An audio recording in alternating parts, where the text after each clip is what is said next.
Assalamualaikum warahmatullahi wabarakatuh. Apa kabar anak-anak semua? Salam sejahtera bagi kita semua. Semoga kalian sehat selalu. Kembali lagi dengan mata pelajaran IPS bersama Ibu Elis Ati Roslia. Baik anak-anakku, kita masih belajar bab 1 yaitu manusia, tempat, dan lingkungan. Oke anak-anakku sekalian, untuk hari ini kita akan mempelajari tentang dinamika kependudukan Indonesia. Sedangkan tujuan pembelajaran hari ini yaitu 1. Mengidentifikasi penyebab terjadinya perubahan dinamika penduduk beserta penyebarannya. Yang kedua, mendeskripsikan konsep-konsep komposisi penduduk. Nah, sebelum Ibu melanjutkan dengan tema selanjutnya, Ibu mau bertanya pada kalian. Masih ingatkah kalian apa yang disebut dengan sumber daya alam Indonesia? Ayo, siapa yang tahu silahkan angkat tangan. Ya, bagus. Nah, yang disebut dengan sumber daya alam yaitu semua bahan yang ditemukan manusia dalam alam yang dapat dipakai untuk kepentingan hidupnya.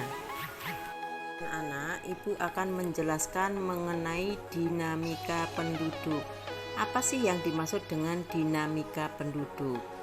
Dinamika penduduk ialah suatu perubahan keadaan penduduk. Perubahan-perubahan tersebut dipengaruhi oleh beberapa hal. Jumlah penduduk tersebut bisa diketahui melalui sensus, registrasi, dan survei penduduk. Yang dimaksud dengan sensus yaitu penghitungan jumlah penduduk yang dilakukan pemerintah setiap 10 tahun sekali. Registrasi yaitu pencatatan penduduk di suatu negara, sedangkan survei penduduk yaitu pengumpulan data dengan melibatkan penduduk sebagai sampel. Nah, faktor-faktor yang mempengaruhi dinamika penduduk ada 3, yaitu angka kelahiran atau natalitas, yaitu bilangan yang menunjukkan jumlah bayi yang lahir dari setiap 1000 penduduk dalam 1 tahun. Yang kedua yaitu angka kematian atau mortalitas, yaitu bilangan yang menunjukkan jumlah kematian dari 1000 penduduk dalam 1 tahun. Yang ketiga yaitu perpindahan penduduk atau migrasi. Nah, mungkin sebelum Ibu menjelaskan mengenai migrasi, mungkin kalian ada yang tahu apa yang dimaksud dengan migrasi? Ya, tapi kurang tepat. Migrasi yaitu perpindahan penduduk dari negara satu ke negara yang lain. Nah, migrasi dibagi menjadi beberapa, yakni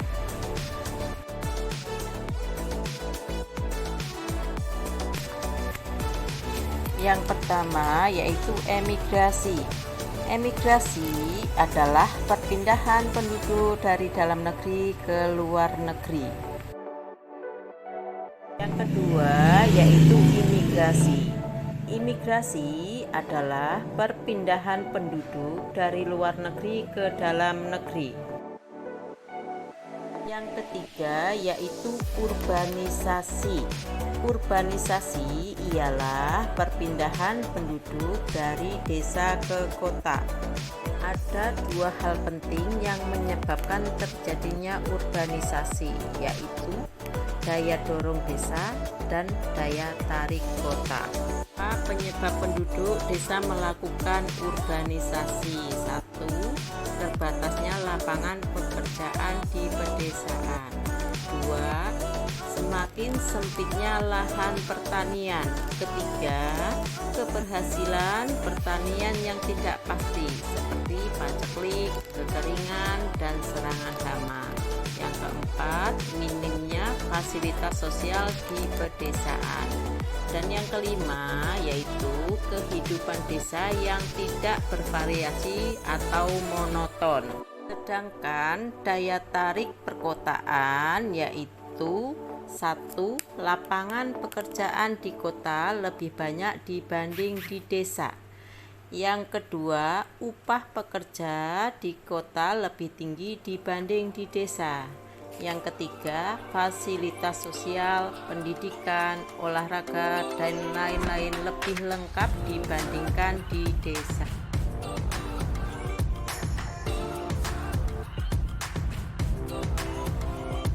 Nomor 4 yaitu transmigrasi. Transmigrasi adalah perpindahan penduduk dari pulau yang berpenduduk padat ke pulau yang berpenduduk jarang. Tujuan pelaksanaan transmigrasi adalah pemerataan penduduk. Tujuan lainnya yaitu meningkatkan taraf hidup masyarakat. Transmigrasi juga bertujuan untuk menanggulangi bencana alam. Dengan pemerataan penduduk, maka bangsa Indonesia semakin kuat, persatuan dan kesatuan bangsa selalu terjaga. Berikut ini macam-macam transmigrasi. 1. Ada transmigrasi umum, merupakan transmigrasi yang dilakukan pemerintah guna memindahkan penduduk dari tempat asal ke tempat tujuan.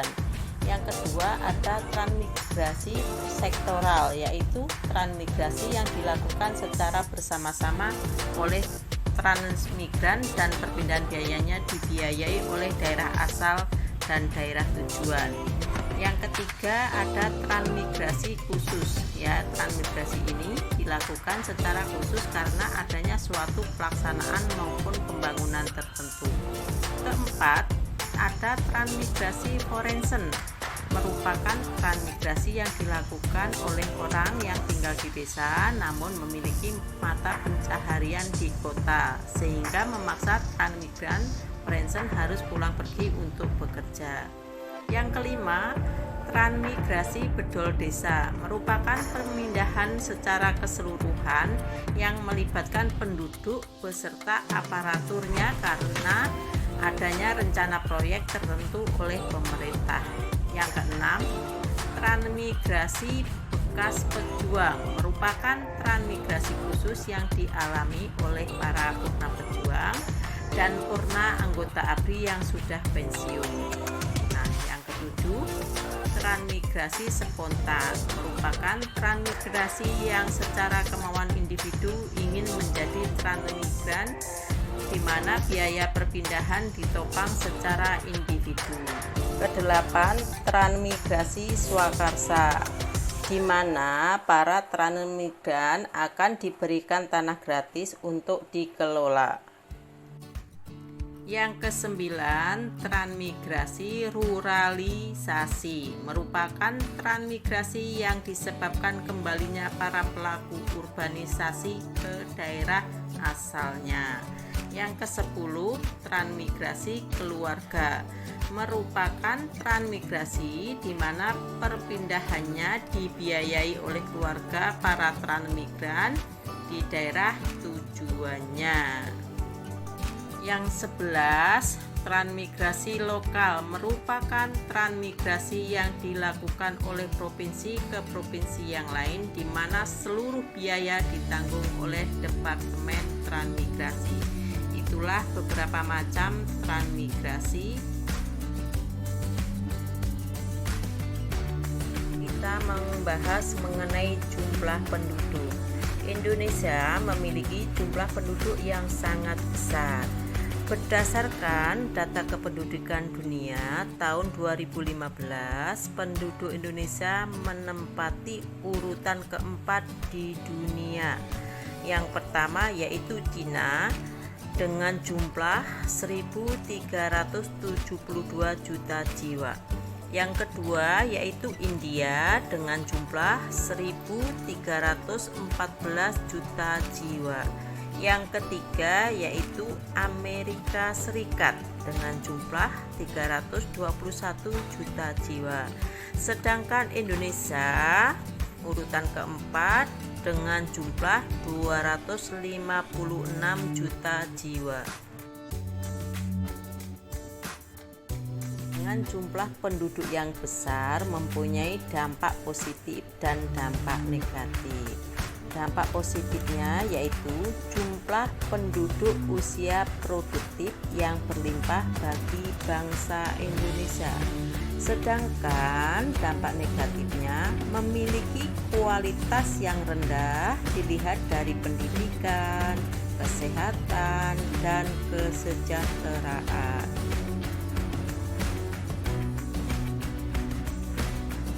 Kita membahas mengenai persebaran penduduk. Mengapa persebaran penduduk di Indonesia tidak merata? Karena satu, kualitas tanah di suatu wilayah kurang baik. Dua, kurangnya ketersediaan lapangan pekerjaan. Tiga, letak pusat pemerintahan juga mempengaruhi sarana dan prasarana.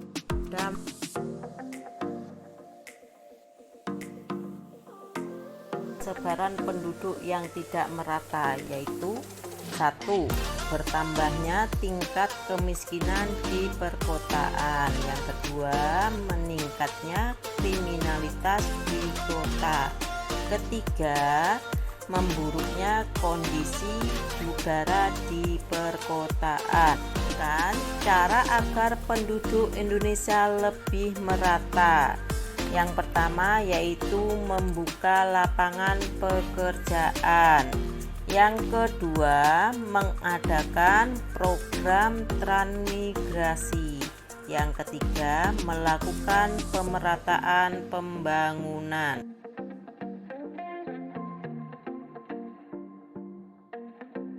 Di Indonesia dihuni oleh penduduk yang berjumlah 264 juta jiwa pada tahun 2017. Berikut adalah urutan 10 provinsi dengan jumlah penduduk terbanyak. 1. Jawa Barat. 2. Jawa Timur. 3. Jawa Tengah. 4. Sumatera Utara. 5. Banten. 6. DKI Jakarta. 7. Sulawesi Selatan. 8. Lampung. 9. Sumatera Selatan. Dan yang terakhir 10. Riau.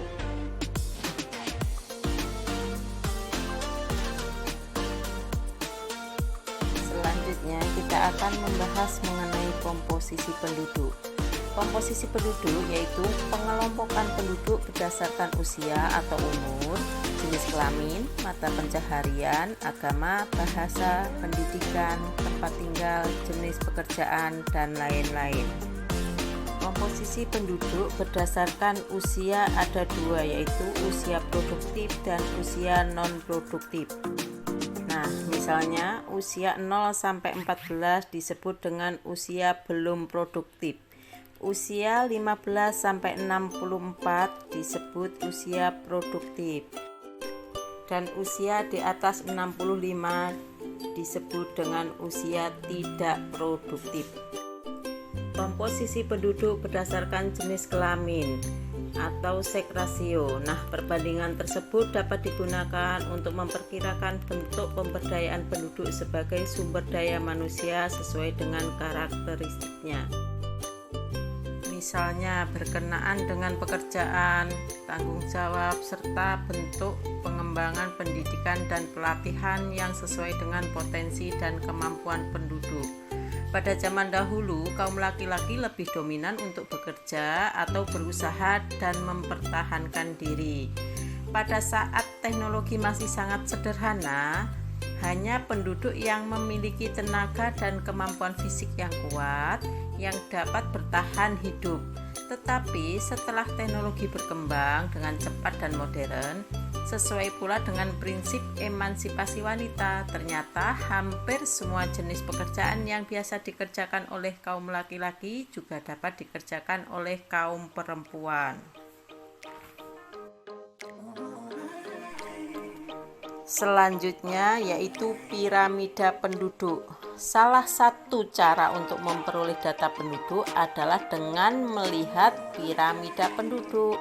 Nah, apakah yang dimaksud dengan piramida penduduk tersebut? Piramida penduduk adalah dua buah diagram batang, pada satu sisi menunjukkan jumlah penduduk laki-laki dan pada sisi lainnya menunjukkan jumlah penduduk perempuan dalam kelompok interval usia 5 tahunan.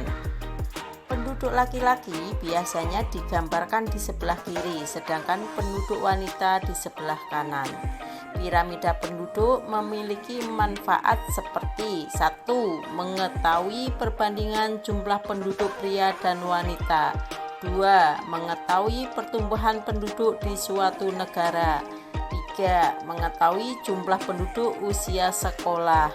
Dan yang keempat, mengetahui golongan penduduk produktif dan tidak produktif.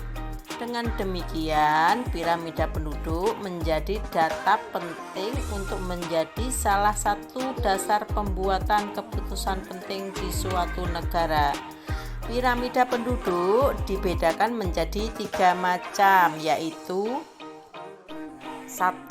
Piramida penduduk muda. Piramida ini menggambarkan kondisi penduduk yang sedang tumbuh dengan ditandai oleh tingkat kelahiran yang tinggi, sehingga penduduk usia muda lebih besar daripada penduduk usia tua.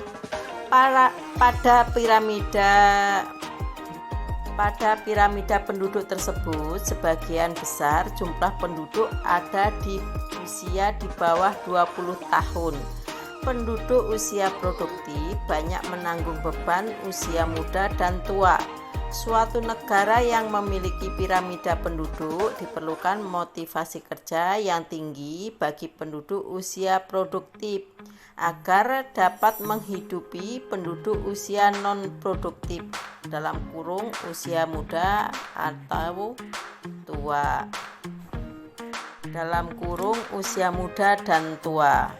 Nah, di samping ini adalah bentuk atau gambar dari piramida penduduk muda.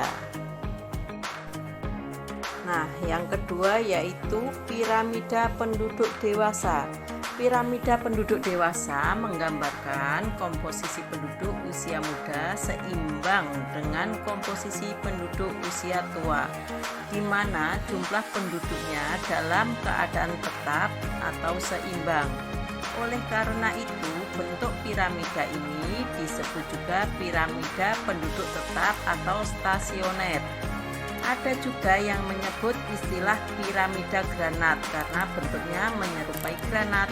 Negara yang memiliki piramida seperti ini tetap harus bekerja keras agar pendapatan meningkat sehingga tingkat kemakmuran semakin tinggi. Nah, ini contoh bentuk piramida penduduk dewasa. Selanjutnya nomor 3 yaitu piramida penduduk tua atau konstruktif.